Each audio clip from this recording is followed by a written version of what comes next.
kanna thizalba matungda haujibuki oinadi maibam Sunil Kumar na physics ki oza Paradise English School Thawalda oiba VP ni mana school la sigi amadi exam center sigi EOC oina ju leibani ko hariba nupaje hujubuki oinadi ma phare amadi ma machin hangba amadi atop chenaba singa koina singnaba khara leiri adugi do kokhatri notice thagare samanda ware ngasi 11 gi exam ju leibani na moi 11 gi da moi engage to khot pa kha yawdagi kitang thengdari adu moi laga moi ju makhata na investigation dokthagini aduna investigation je hawbada ngairi akoi makhata ba kana kana involve to kholi haibadu jo kan na thizali hujiki oina di aduga anda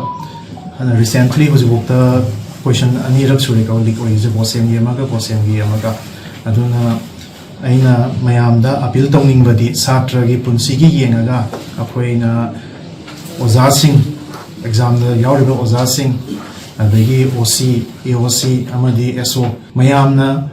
satra gi punsi gi khallaga anda khara section na tawraga matung tarakpa exam da sagumba question diki problem je thokta na bakan hona je na appeal tawning